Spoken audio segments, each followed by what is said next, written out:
बाबू आपका बहुत बहुत स्वागत है कौशलेंद्र क्लासेस में। और आज आपका जो टॉपिक है, आपका या मेरा, है ना, जो भी हम दोनों लोगों का टॉपिक है सर्कल क्लास 10th का। मेरा एक बच्चा कमेंट करके बोला था, तो आज ये चैप्टर उसी के नाम से है। ठीक है, आप देखिए सर्कल में हाँ एक बात बता दें क्योंकि वो बात तो मैं भूल ही गया था। देखो, जैसे सर्कल का नाम लिया तो आपको कुछ बातें याद है, नहीं याद है, लेकिन अभी किसी व्यक्ति का नाम ले लो तो आपके दिमाग में वो पूरा बंदा गूंजने लगेगा, आपको चाहे उसकी अच्छाई चाहे बुराई। जैसे मैं एक एग्जांपल हूँ, मैं किसी के पास फ़ोन कर दूँ तो वो समझ जाएगा, हाल चाल बिना पूछे पहले वो समझ जाएगा कि पैसे के लिए फ़ोन किया है। ठीक है, तो बस मैं ऐसे मजाक कर रहा था। ऐसे सर्कल को भी आप जब आप पढ़ोगे तो दो बातों को कान पकड़ के याद कर लीजिए। पहला ये कि आपको टेंजेंट के बारे में पढ़ना है, आपको पाइथा पढ़ना है। 90 डिग्री का ट्राइंगल होगा तो पाइथन पढ़ेंगे, और उसके बाद एंगल के बारे में पढ़ना, इससे ज्यादा और कुछ नहीं है। तो लीजिए, ये है हमारा सर्कल का टॉपिक। मेरा जो पहला क्वेश्चन है बाबू वो ये है, मैंने बोला था कि भाई ये तो सर्कल के पास ही है 90 डिग्री का ट्राइंगल, अगर कहीं और जगह भी मिलता है तो बेहिचक आप पाइथा लगाइए। पाइथा क्या है? देखो, पाइथा ये कहता है बड़की डंडी का स्क्वायर बाकी चुंगू मुंगू के स्क्वायर के सम के बराबर होता है। ये हाइपो क्या है? देख बाबू, जो 90 डिग्री बना है ना, ये जो 90 डिग्री बना ना, इसी के ठीक सामने पाइथा होता है। तो इसका मतलब जो ओ क्यू है वो है हाइपो, और पी कोई भी मान लो भाई, पी ओ स्क्वायर मान लेते हैं, पी क्यू स्क्वायर मान लेते हैं। ठीक है, जो ओ क्यू है अपने पास कितना है? 25 का स्क्वायर। ये 25 का स्क्वायर, जो पी ओ है वही शायद निकालना है हमको, और जो पी क्यू स्क्वायर है वो 24 का स्क्वायर। बाबू समझ में आ रहा है ना? प्लस 24 का स्क्वायर इधर आ जाएगा, 25 का स्क्वायर माइनस 24 का square equal to p o square, है ना। तो बाबू सुनो, जैसे 25 का टेबल ना या 24 का टेबल ना तो परेशान मत होइए, वैसे मुझे भी आता है। ये 25 का स्क्वायर माइनस 24 का स्क्वायर, ये फॉर्मूला बन रहा है ए स्क्वायर माइनस बी स्क्वायर। तो एक बार इसको जोड़ दोगे तो 49 मिलेगा, और घटाओगे 1 मिलेगा, यहाँ मिलेगा पी ओ स्क्वायर, और ये पी ओ आ जाएगा 7 है। ये तो पी ओ है भाई, 7 का स्क्वायर, है ना। तो ये स्क्वायर स्क्वायर कट जाएगा और पी ओ की वैल्यू आ जाएगी 7। यानी ये ऑप्शन सही है, यानी उसने रेडियस पूछा था और ये रेडियस है। बाबू समझ में आ गया ना? मेरा अगला क्वेश्चन ये रहा। बाबू सुनो, मैंने आपको शुरू में बोल दिया सर्कल का नाम लिया तो बोले तो पाइथा लग सकता है, और क्या लग सकता है? अरे बाबू, आपको पता ना टेंजेंट 90 पे इंक्लाइन करता है, तो बाकी दो लोगों का जो सम होगा वो 180 होगा। तो अभी ध्यान से सुनिए, ये 90 है, ये 90 है, और ये और इसका सम पता करना। तो मैं आपको सही बताऊं, लॉ ऑफ क्वाड्रिलेटरल लगा लीजिए। देखिए, angle P plus angle O plus angle Q plus angle T equal to कराइए 360। क्यों? ये एंगल सम प्रॉपर्टी है क्वाड्रिलेटरल की। ठीक है, अच्छा, P अपने पास कितना है? 90 डिग्री है। O कितना है? 110 है। Q कितना है? ये भी 90 है। और T कितना है ही नहीं भाई, यही तो पता करना है। ठीक है, ये देख, अच्छा, अब ये 110 और ये 90 कितना हो जाएगा? 200, और ये हो गया 90, है ना, और ये हो गया एंगल T इक्वल टू हो जाएगा 360, है ना। और ये कितना आ जाएगा? 290 plus angle T equal to 360। और बाबू सुनो, ये 290 उधर जाके माइनस हो जाएगा, तो 360 में से 290 हम माइनस करेंगे तो 9 7 16 70 डिग्री आ जाएगा। इसका मतलब एंगल T हमारा है 70 डिग्री। समझ में आ रहा ना? बिल्कुल टेंशन ना लीजिएगा। ये रहा मेरा अगला क्वेश्चन। बाबू सुनो, यहां भी वही कहानी है, यहां भी वही कहानी है, लेकिन थोड़ा सा ट्विस्ट। इन्होंने ये बोला है कि इधर 80 गिवन है, और हम जानते हैं 80 और इधर भैया पक्का 100 हो जाएगा। ना मानिए तो आप ऐसे लिख लीजिए, angle A plus angle O plus angle B और plus angle P equal to आप 360 लिखेंगे। अच्छा, A की जगह कितना है? 90, O की जगह नहीं पता, B की जगह 90, यहाँ O लिख देते हैं, और P की जगह 80 डिग्री है ना, 360। अब बाबू सुनो, 180 और 80 260 हो गया, 260 डिग्री प्लस एंगल, इसको नाम दे देते हैं AO बी, यहां आ जाएगा 360 और एंगल ए ओ बी आपको मिल जाएगा 360 माइनस 260। बाबू 100 आ गया। अच्छा, अब आप समझिए थोड़ा सा, ये 100 आ गया ना, तो सुनो, ओ a P, O a P और ओ बी पी, भाई ये दोनों एक टाइप से देखे तो ये कॉन्ग्रुएंट है। एंगल बाइसेक्टर, ये 80 है तो ये 40 हो जाएगा, ये 80 है तो ये क्या हो जाएगा, 40 हो जाएगा। अब बात आती है कि ओ ए पी में अगर ये 40 से 90 निकल गया तो ये बाबू क्या बचेगा, 50 न बचेगा, क्या बचेगा, 50 बचेगा। तो हम लिख लेते हैं in triangle o a p, in triangle o a p कितना है 90 डिग्री प्लस 40 डिग्री। ये 40 मैंने क्यों लिखा, क्योंकि ये ओपी जो है ना बाबू एंगल पी का बाइसेक्टर है। और यहां क्या आ जाएगा, यहां लिख देते AO, angle AO P equal to कितना आ जाएगा 180। और 9 4 13 130 डिग्री हम लोग ले चल के उधर अगर घटा दें 180 से, तो एंगल एओपी आपको बड़े आराम से मिल जाएगा, है ना। तो ये आ जाएगा 50 डिग्री। ठीक है, कितना आ जाएगा, काट देते हैं, इसलिए 50 डिग्री आ जाएगा। कहाँ गया 50, ये रहा 50, यानी पीओए 50 डिग्री आ जाएगा। बाबू कोई डाउट, मुझे लग रहा है नहीं।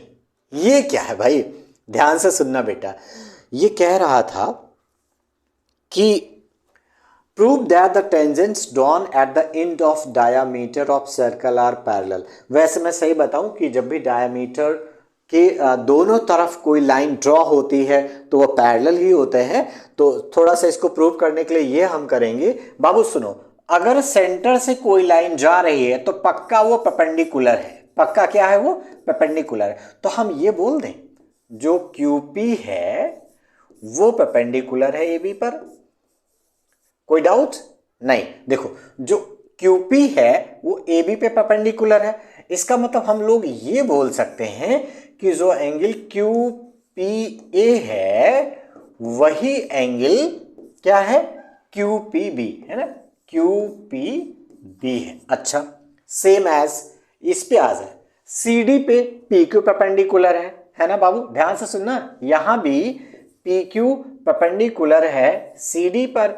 अच्छा, तो क्या होगा, तो कहेगा p q c, angle p q c equal to क्या बोलेंगे पी क्यू डी, है ना, angle p Q D.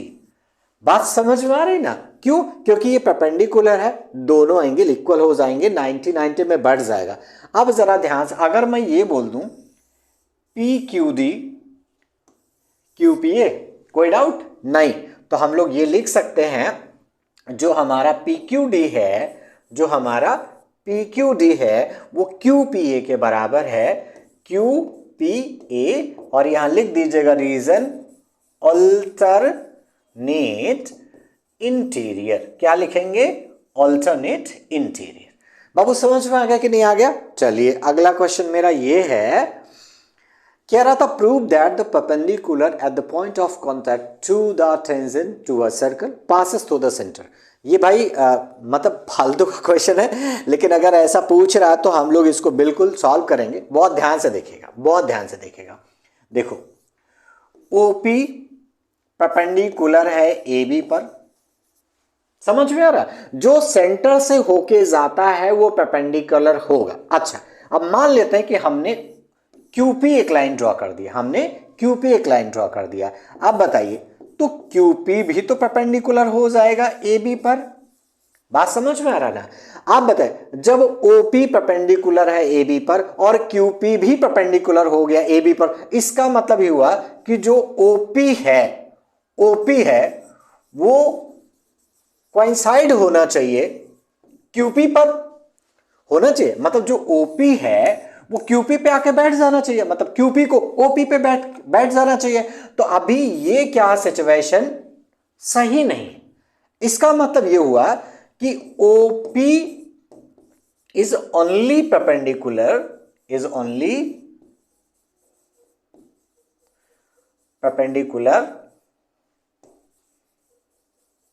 which is possible या ट्रू। क्यों? क्योंकि सेंटर से जो लाइन आती है 90 वही बनाता है, अगर कहीं हल्का सा तिरछा हुआ तो नहीं होगा। ठीक है, तो समझ में आ रहा होगा।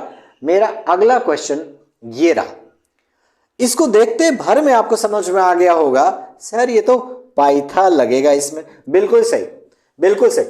क्वेश्चन पढ़िए ना पढ़िए, ये देख करके लग रहा कि इसमें पाइथा लगेगा। कह रहा था रेडियस पता करिए, तो रेडियस तो यही है ना, यही है। हम लोग ओटी निकालते हैं। ओटी निकालने के लिए आपको ओए का, है ना, ओटी स्क्वायर ओए स्क्वायर माइनस टीए स्क्वायर, है ना बाबू, समझ में आ रहा है ना। अच्छा, ओए कितना है 5 का स्क्वायर, ये क्या है 4 का स्क्वायर, ये हो जाएगा 25, ये हो जाएगा 16, ये बचेगा 9, और यहाँ आ गया OT square equal to 9। So OT क्या हो जाएगा √9, हम क्या लिख देंगे 3। रेडियस समझ में आ रहा, 3 आ जाएगा। ठीक है, अगला क्वेश्चन मेरा क्या है, बहुत इजी है बेटा, बहुत इजी है, ध्यान से देखिए। ये कह रहा था टू कंसेंट्रिक, देखो कंसेंट्रिक सर्कल का मतलब ये होता है कि दो सर्कल हो, उनका सेम सेंटर हो, एक सर्कल बड़ा हो और एक सर्कल छोटा। समझ में आ रहा है ना। तो जैसे देखो, जो ओडी है वो छोटे सर्कल का रेडियस है, और जो ओए है वो बड़े सर्कल का रेडियस है। अब बड़े सर्कल का रेडियस जो था वो 5 था। क्या था वो 5 था, ये 5 सेंटीमीटर था, और जो ओडी था वो 3 सेंटीमीटर था। आपको समझ में आ गया होगा, मुझे एडी निकालना है, और एडी निकालने के बाद ही हम एबी निकाल पाएंगे। समझ में आ रहा है ना। तो एडी कैसे निकलेगा, देखो एडी स्क्वायर निकालना है तो आपको हाइपो में से 3 का स्क्वायर माइनस करना पड़ेगा। समझ में आ गया ना। ये आ जाएगा 25, ये आ जाएगा 9, ये आ जाएगा 16, और यहां लिखेंगे AD square 16। So AD equal to root में 16 आ जाएगा, और इसका आंसर आ जाएगा 4। यानी एडी अगर 4 आ गया तो मैं आपको एक खास बात बता दूं, जब भी रेडियस ऐसा कोई सेंटर से आके किसी लाइन पे टेंजेंट पे स्ट्राइक करता है तो उस लाइन को 2 पार्ट में बांटता है। मतलब जो ओडी है वो एबी को 2 पार्ट में बांट रहा है। तो हम ये बोल सकते हैं कि जो एडी है उसमें अगर 2 मल्टीप्लाई कर दें तो हमको एबी में एबी की वैल्यू मिल जाएगी, है ना। तो यहाँ क्या लिखेंगे, एडी की वैल्यू 4 है इंटू 2 इक्वल टू एबी। तो हम ये कह सकते हैं कि जो एबी है वो 8 सेंटीमीटर है। कितना है 8 सेंटीमीटर। समझ में आ गया ना। अच्छा, ये मेरा क्वेश्चन ये बहुत इजी है, टेंशन ना लीजिएगा। मैं एक बात बताऊं, इसमें किसी ये बोला क्या था कि ए बी और सी डी का सम ए डी और बी सी के बराबर है, तो आप टेंशन ना लीजिए। इसमें तो जो पॉइंट ऑफ कांटेक्ट है पहले उनको समझिए, पहले उनको समझिए बाबू, क्योंकि यहाँ टेंजेंट है। ये डंडी इसके बराबर है, ये डंडी इसके बराबर है, ये इसके बराबर हो गया है ना। इसको 3 लगा देते नहीं, और इसको 4 लगा देते हैं, है ना ये। अच्छा, तो अब ध्यान से देखिए गिवन क्या है, ये नोट डाउन कर लीजिए बाबू। गिवन अपने पास है A S equal to A P. समझ में आ रहा है। और क्या गिवन है, A S equal to A P given है, और B P equal to B Q given है, और क्यू सी इक्वल टू और सी आर गिवन है। अच्छा, और क्या गिवन है, D R equal to D S, D R equal to D S given है। ठीक, इन्होंने कहा था A B plus C D equal to, show करिए कि ए डी और A B plus C D equal to क्या है, A D plus B C. तो मैं कह रहा था कि आप A B plus C D को पकड़ लीजिए। देखिए ए बी ये है, सी डी ये है। अब बताइए ए बी को क्या क्या लिख सकते हैं। ए बी को आप लिख सकते हैं A P plus P B. बाबू समझ में ना, देखो ए बी ये है और ये 2 पार्ट में बटा हुआ ए पी और पी बी। ऐसे आप सी डी को लिख सकते हैं D R plus R C. क्या लिख सकते हैं, D R plus R C, ऐसे लिख दीजिएगा। अच्छा, अब ध्यान से सुनिए, एपी को मैंने बोला था, एपी को आप देखिए एपी को ए एस लिख सकते हैं, तो यहां ए एस कर दीजिए, और पीबी को बी क्यू लिख सकते हैं, लिख दीजिए बाबू। डी आर को, अब ध्यान से सुनिए, डी आर को डी एस लिख सकते हैं, डी आर को डी एस लिख सकते हैं, और अपने पास क्या बचा हुआ, आरसी। देखो आरसी को सी क्यू लिख सकते हैं, तो यहां क्या लिख देंगे, सी क्यू। अच्छा अब बाबू ध्यान से, अगर एएस में डीएस जोड़ दें, एएस में डीएस जोड़ दें और बीक्यू में सीक्यू जोड़ दें, है ना, तो थोड़ा सा इसको रीअरेंज करा देते हैं। एएस को डीएस दे देते हैं और बीक्यू को हम सीक्यू दे देते हैं, मतलब बीक्यू को हम सीक्यू दे देते हैं। तो बाबू सुनो, एएस और एसडी यानी क्या बनेगा, एडी बनेगा। अच्छा बीक्यू प्लस सीक्यू को क्या लिखेंगे, बीसी लिखेंगे। अब आप खुद ही देख लीजिए, एबी प्लस सीडी की औकात आ गई कि नहीं, समझ में आ रहा। अच्छा अगला क्वेश्चन, अगला क्वेश्चन मेरा ये है, बहुत इजी है भाई मेरे, बहुत इजी है। इसको सिंपली हम लोग ऐसे लगाते हैं, बहुत ध्यान से देखिएगा। देखो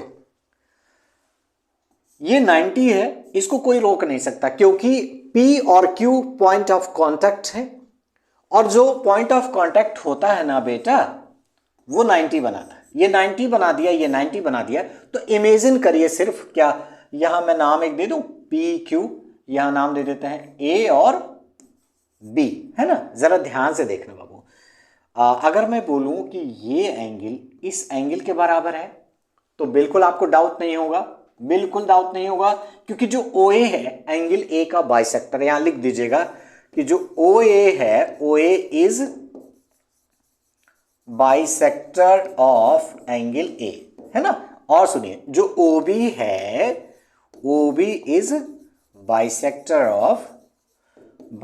ऑफ एंगल B। समझ में आ रहा कि नहीं आ रहा। अच्छा तो बाबू ये x और x पकड़िए, इसको y और y पकड़िए। अच्छा अब आप खुद सोचो, angle P plus angle Q और प्लस एंगल PAC करा दें, PAB करा देते हैं, PAB प्लस, ध्यान से बाबू देखो, PAB और QBA करा देते हैं, QBA इक्वल टू 360 होगा, कितना होगा 360। अच्छा अपने पास P और Q 90 प्लस 90 है, क्या है 90 प्लस 90। जो PAB है वो 2x है, क्या है 2x है। अच्छा ये क्या है 2y है, इक्वल टू कितना हो गया 360। 90 प्लस 90 उधर जाके 180 माइनस करेगा तो सीधा सीधा 2x plus 2y equal to 180 बचेगा। अच्छा अब x plus Y equal to कितना आ गया 90। अब ध्यान से सुनिए, हमारे पास x प्लस वाई 90 आ गया, तो हम तुरंत एक काम कर लेते हैं, इस ट्राइंगल में यहां हम थोड़ा सा लिख लेते हैं इन ट्राइंगल AOB। देखना बाबू, ये ट्राइंगल AOB की बात मैं कर रहा हूं, AOB। अब AOB में x प्लस वाई, ऐसे मैं लिख दूं x plus Y plus angle AOB equal to 180।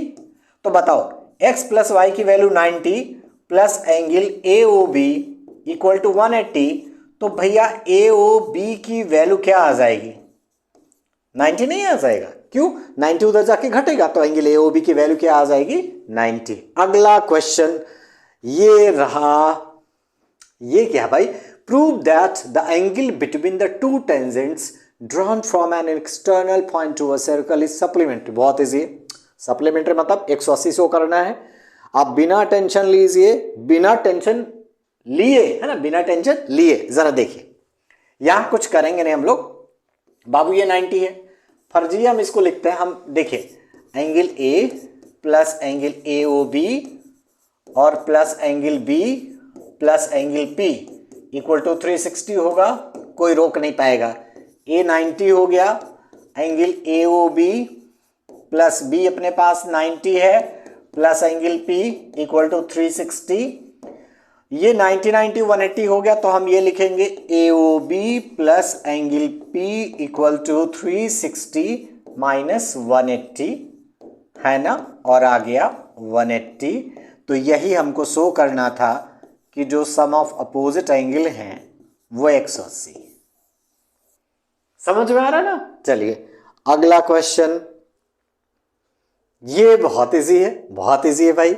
देखो अभी हम लोगों ने ऐसा क्वेश्चन लगाया था ना बेटा, तो आप समझिए इसमें गिवन क्या है भाई। इसने बोल दिया है कि प्रूव दैट द पैरेललोग्राम, नाम ले लिया पैरेललोग्राम, इसका मतलब ये हुआ कि हमको गिवन क्या है, ये गिवन है ए बी इक्वल टू क्या गिवन है, डीसी। क्यों?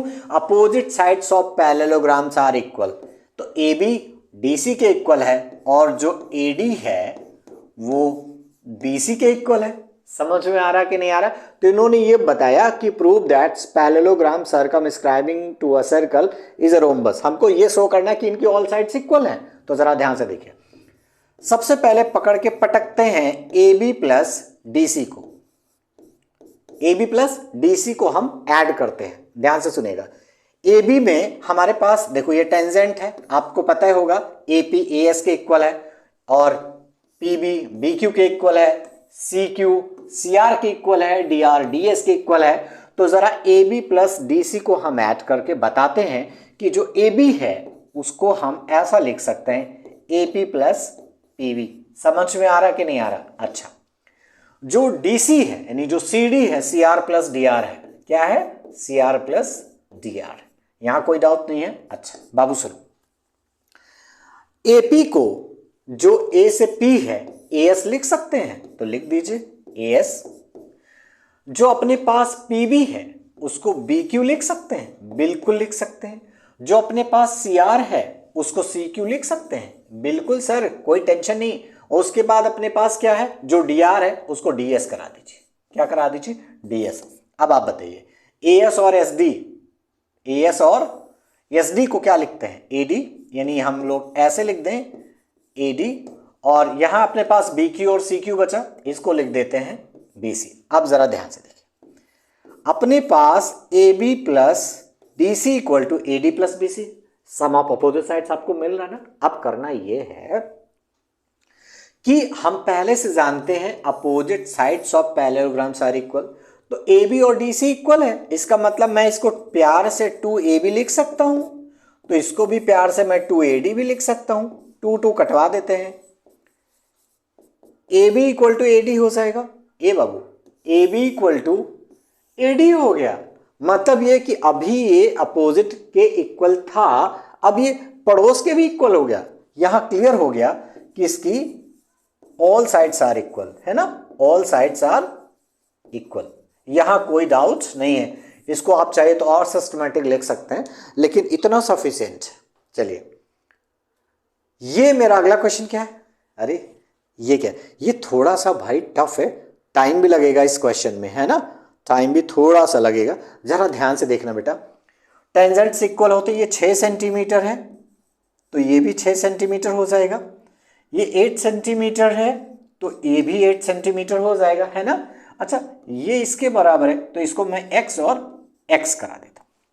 भाई ये इतना आसान नहीं है, इसको समझने के लिए आपको एक दो बातें समझनी पड़ेगी। हम क्या कर रहे हैं, AO को जोड़ दे रहे हैं, OC को जोड़ दे रहे हैं और OB को जोड़ दे रहे हैं, इसको और ये मिला दे रहे हैं।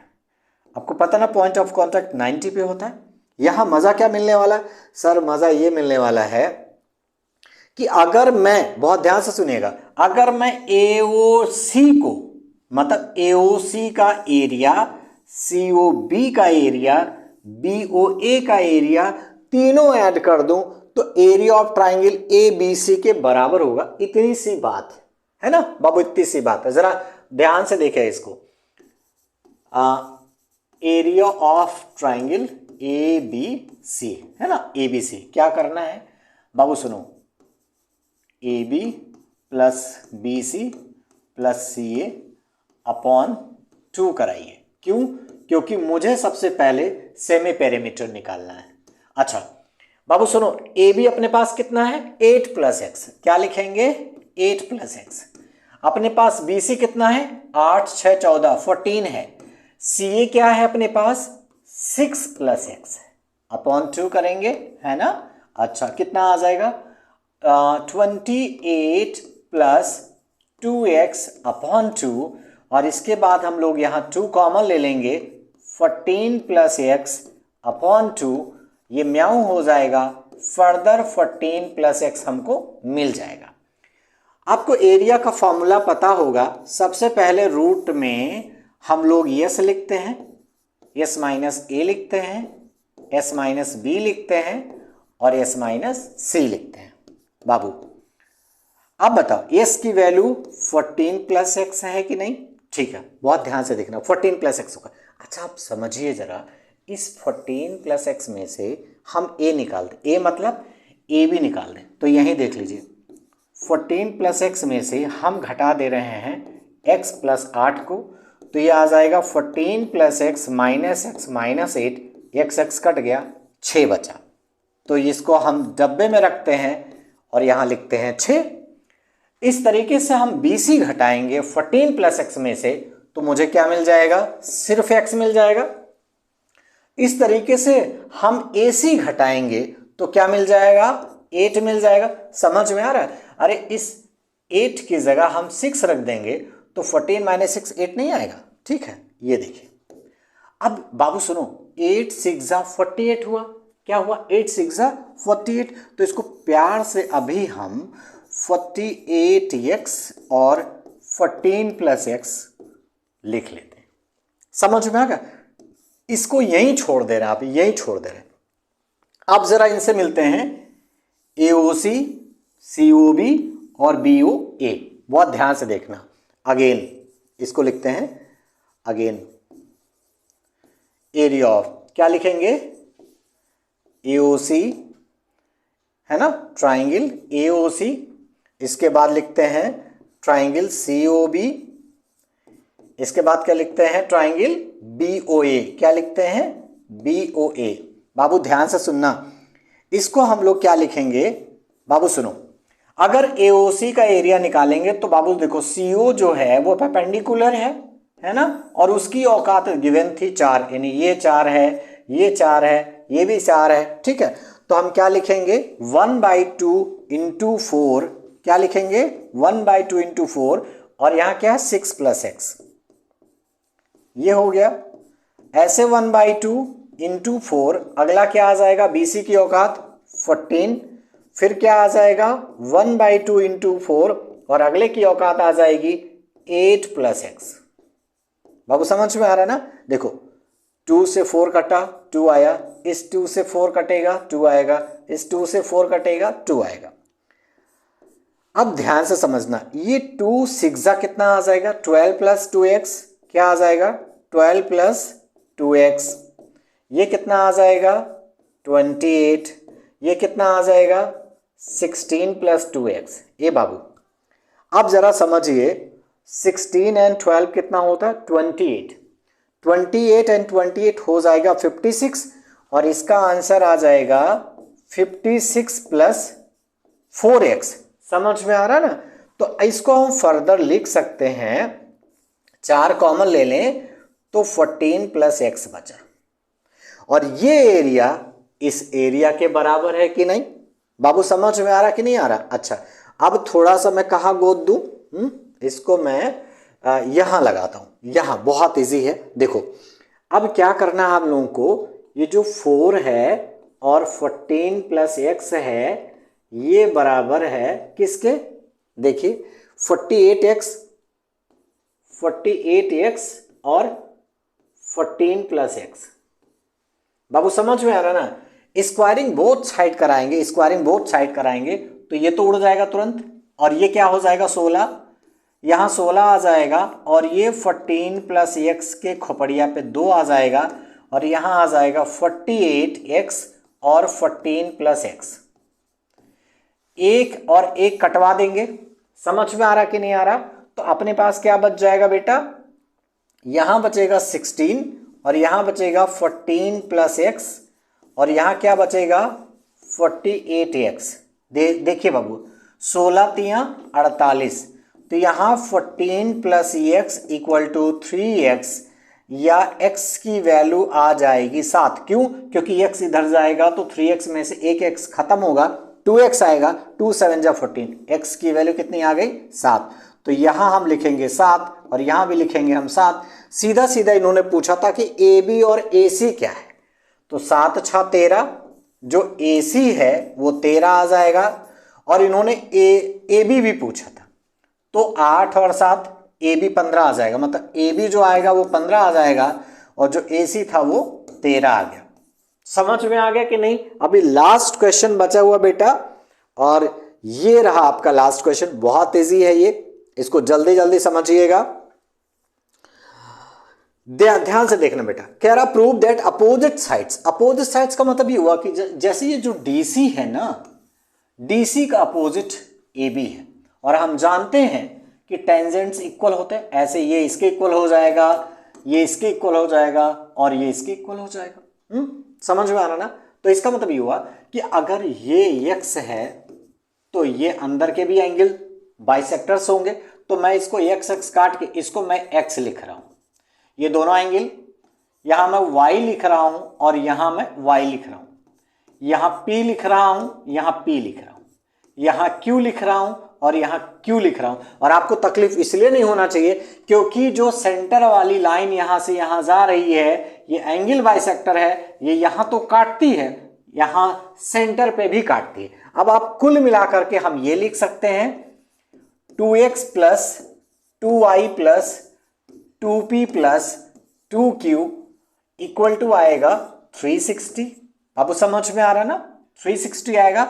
हम 2 कॉमन ले लेते हैं, हमारे पास अभी भी x plus Y plus P plus Q is equal to 360 minus कहां होगा, इंटू 1/2 है ना, क्योंकि यहां 2 कॉमन लेकर के उधर जाके डिवाइड करवा देंगे। तो फिर से हमारे पास x plus Y plus P plus q आ जाएगा 180 डिग्री। और यही हम लोगों को प्रूव करना था कि x प्लस वाई, ध्यान से देखना बाबू, x plus Y Q plus P. देखो एक्स वाई जो एंगल बना रहा है वो COD से बना रहा था, और जो Q और P बना रहा है वो AOB से बना रहा था। हमको यही शो कराना था कि जो एंगल बन रहा है AB से और जो DC से बन रहा है उनका सम 180 होना चाहिए। और ये अपना लास्ट क्वेश्चन था। मुझे लगता है पूरी बात समझ में आपको आ गई होगी।